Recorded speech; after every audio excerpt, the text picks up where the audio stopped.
જીવનમાં મુશ્કેલ સમય ક્યારે આવે તે કોઈને ખબર નથી હોતી. માટે જો તમે મુશ્કેલ સમયમાં આર્થિક તંગીથી બચવા માંગતા હો તો આજે જ રોકાણ કરવાની આદત કેળવો.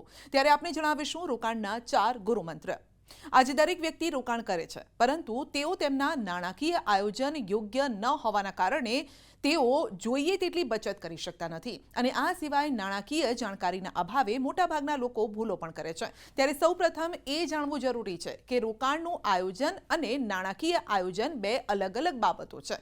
રોકાણ કરવા પાછળનો હેતુ સારું વળતર મેળવવાનો હોય છે, જ્યારે કે નાણાકીય આયોજનમાં emergency fund, asset liability management, tax બચત અને પ્રોપર્ટી પ્લાનિંગનો સમાવેશ થાય છે.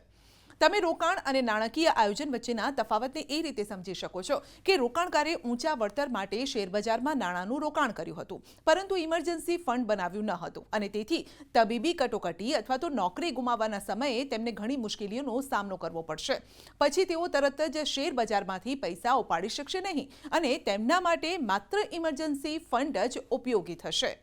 માટે વર્ષ 2025 માટે તમારા માટે એક શીખ એ પણ છે કે જ્યાં જોખમ જણાય ત્યાં રોકાણ ન કરો.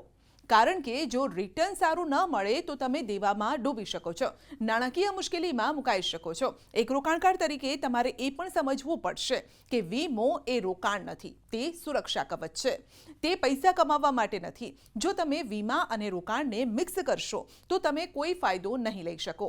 આ ઉપરાંત ઓછા વળતરવાળી એફડીમાં રોકાણ ન કરો. જો રોકાણ કરવું જો હોય તો ટર્મ ઇન્સ્યોરન્સ એક સારું ઓપ્શન હોઈ શકે છે. સારું રિટર્ન મેળવવા માંગો છો તો મ્યુચ્યુઅલ ફંડ, સ્ટોકમાં પણ રોકાણ કરી શકો છો. તો મ્યુચ્યુઅલ ફંડની અંદર તમે ઇન્વેસ્ટમેન્ટ કરી શકો છો. મ્યુચ્યુઅલ ફંડની અંદર ઇન્વેસ્ટમેન્ટ કરતી વખતે તમારે ખાલી એટલું ધ્યાન રાખવાનું હોય છે કે તેના અંદર એન્ટ્રી અને એક્ઝિટ લોડ હોય છે, તો એનું એક ખાસ ધ્યાન રાખવાનું. સેકન્ડ વસ્તુ જે હું મારા શ્રોતાઓને અને ઇન્વેસ્ટરોને રેકમેન્ડ કરીશ એ છે ગોલ્ડ અને ગોલ્ડ ETF. તો ગોલ્ડની અંદર આપણે જો અત્યારે ઇન્વેસ્ટ કરીએ, અત્યારે તકરીબન 76,000 રૂપિયા ભાવ ચાલે છે 10 ગ્રામનો. તો બધા માટે એ પોસિબલ નથી કે એક સાથે એટલી રકમ ઇન્વેસ્ટ કરે.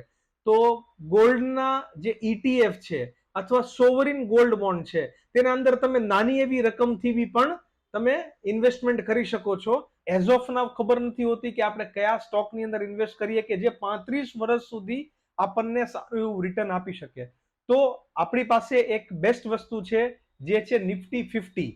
તો ઇન્ડિયાની જે બેસ્ટ 50 કંપનીઝ છે એ કંપનીઝની અંદર આપણે ઇન્વેસ્ટ કરી શકીએ છીએ નિફ્ટી બીઝ થી.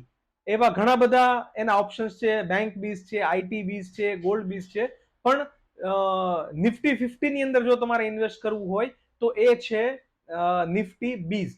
નાણાંનું સંચાલન કરવા માટે યોગ્ય અભિગમ, સમજણ, રોકાણની પ્રાથમિકતાને સમજવી પણ જરૂરી છે. બીજા કોઈની નકલ કરીને નાણાકીય આયોજન ન કરો. નાણાકીય આયોજન તમારી જરૂરિયાતના આધારે નક્કી કરો, જે તમારી આવક, ખર્ચ અને સેવિંગ્સ પર નિર્ભર છે.